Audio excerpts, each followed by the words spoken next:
Assalamualaikum warahmatullahi wabarakatuh. Pada video kali ini kita akan membahas mengenai dalil Pitagoras. Dalil Pitagoras ini adalah salah satu sifat penting dari sebuah segitiga siku-siku. Nah, sebelum kita bahas mengenai dalil Pitagoras, kita ulangi kembali sedikit apa sih itu segitiga siku-siku.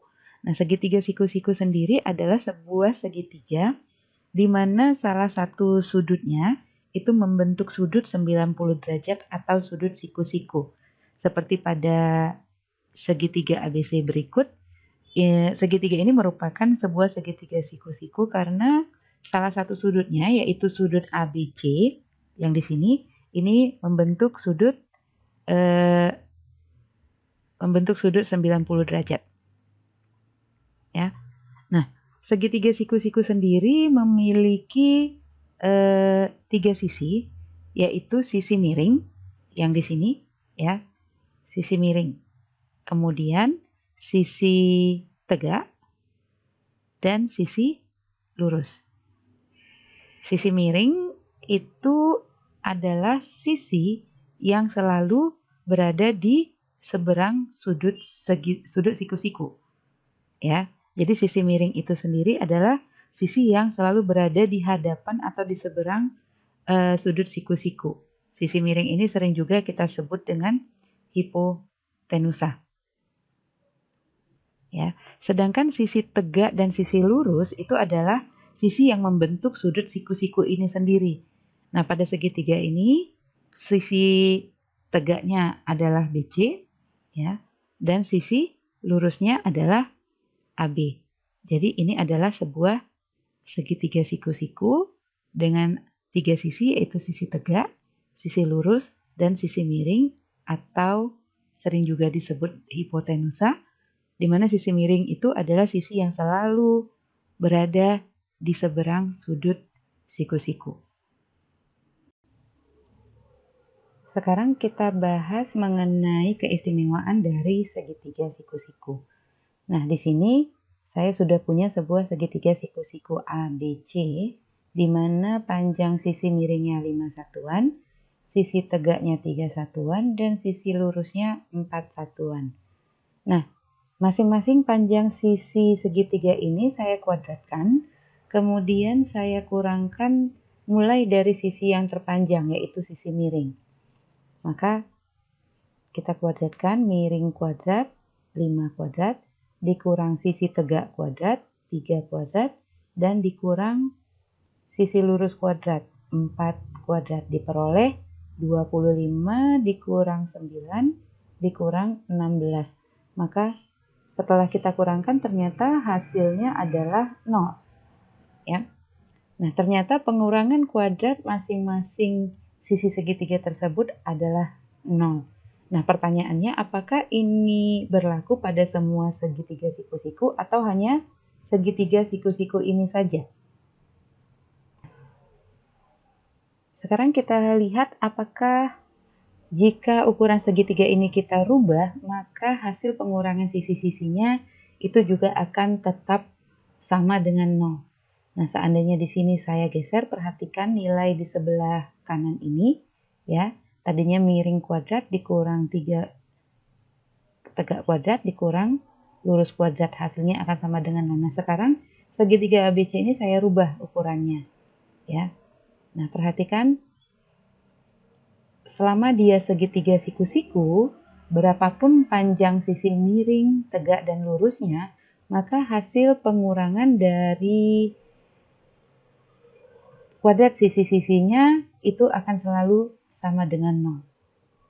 Jadi, bisa kita simpulkan bahwa hal ini berlaku pada seluruh segitiga siku-siku.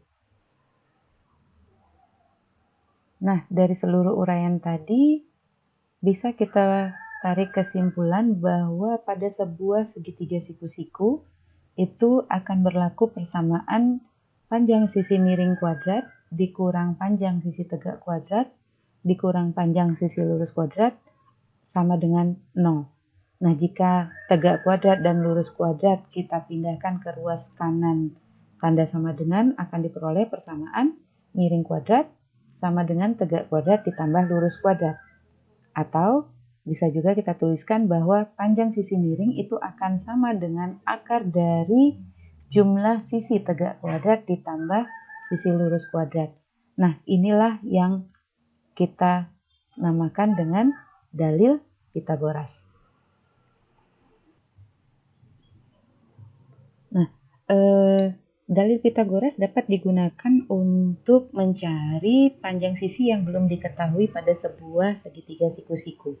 Sebagai contoh, soal berikut ini, ya, ada sebuah segitiga siku-siku, sisi tegaknya diketahui 4 cm dan sisi lurusnya 6 cm. Nah, yang diminta tentukanlah panjang sisi miring. Katakanlah di sini sisi miringnya X cm, kita belum tahu. Nah, kita dapat menggunakan dalil Pitagoras untuk mencari nilai X. Nah, dari sini kita tuliskan dulu yang diketahui adalah sisi tegak 4 cm, kemudian sisi lurus 6 cm. Nah, sedangkan yang akan kita cari adalah sisi miring, yaitu X. Nah, dari dalil Pitagoras kita sudah tahu bahwa sisi miring kuadrat itu akan sama dengan sisi tegak kuadrat ditambah lurus kuadrat. Berarti di sini kita gantikan nilai sisi miring X kuadrat itu akan sama dengan 4 kuadrat ditambah dengan 6 kuadrat. Maka X kuadrat sama dengan 16 ditambah 36. Diperoleh X kuadrat sama dengan 52. Nah, karena yang ingin kita cari adalah nilai X-nya saja, bukan X kuadrat, maka nilai X itu adalah sama dengan akar dari 52.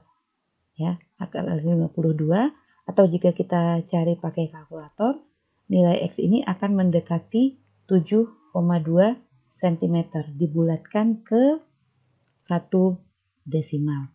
Jadi, panjang sisi X di sini adalah 7,2 cm.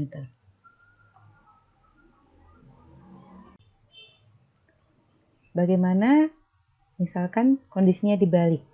Yang diketahui ya adalah sisi miringnya, yaitu 6 cm, kemudian sisi lurusnya 3 cm, dan yang dicari adalah panjang sisi tegaknya yang belum diketahui, yaitu di sini sisi tegaknya dinyatakan dengan X. Bagaimana jika seperti ini? Nah, dari dalil Pitagoras tadi kita tahu bahwa sisi miring kuadrat itu sama dengan tegak kuadrat ditambah sisi lurus kuadrat. Jadi jika yang diminta adalah sisi tegak kuadrat, maka bisa kita ubah persamaannya menjadi sisi tegak kuadrat sama dengan miring kuadrat dikurang sisi lurus kuadrat.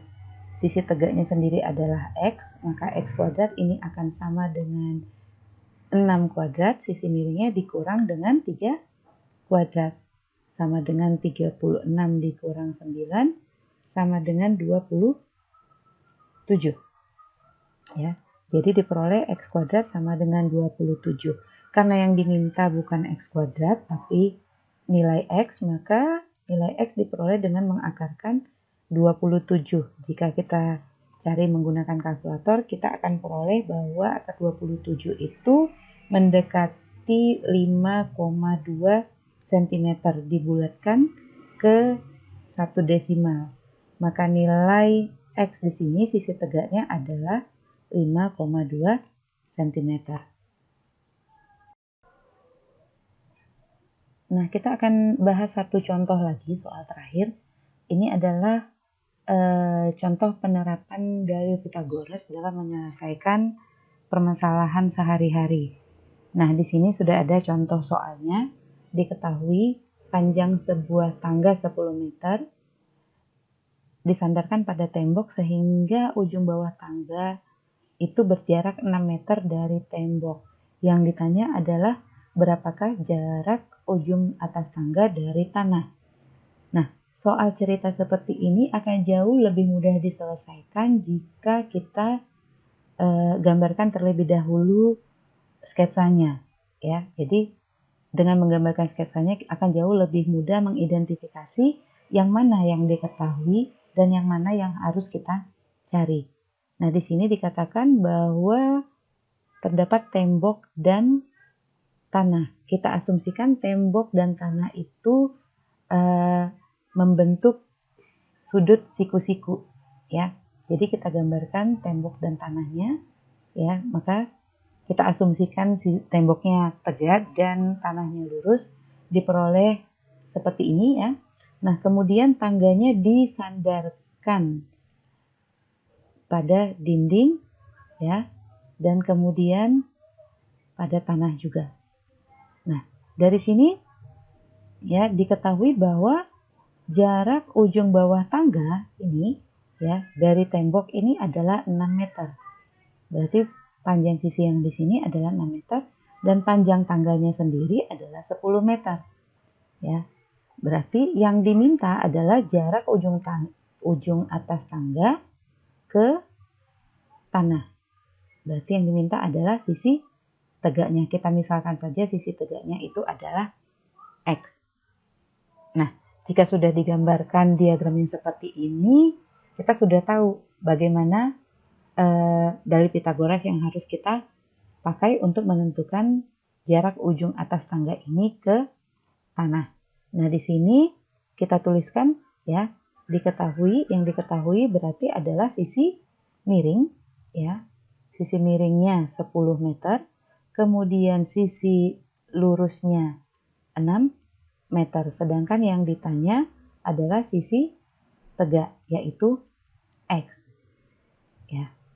Nah, dalil Pitagoras sendiri adalah miring kuadrat akan sama dengan sisi tegak kuadrat ditambah lurus kuadrat. Karena yang diminta adalah sisi tegak ya. Tegak kuadrat ini akan sama dengan sisi miring kuadrat dikurang lurus kuadrat. Sisi tegaknya adalah X, berarti X kuadrat akan sama dengan sisi miringnya diketahui 10 dan sisi lurusnya diketahui 6 meter. Berarti di sini 6 kuadrat, maka X kuadrat akan sama dengan 100 dikurang 36. Nilai X kuadrat akan sama dengan 64. Karena yang diminta adalah panjang sisi X, bukan X kuadrat, maka kita bisa akarkan 64 untuk memperoleh nilai X. Akar dari 64 adalah 8 meter. Maka di sini bisa kita simpulkan bahwa panjang dari atau jarak ujung atas tangga ini ke tanah akan sama dengan 8 meter.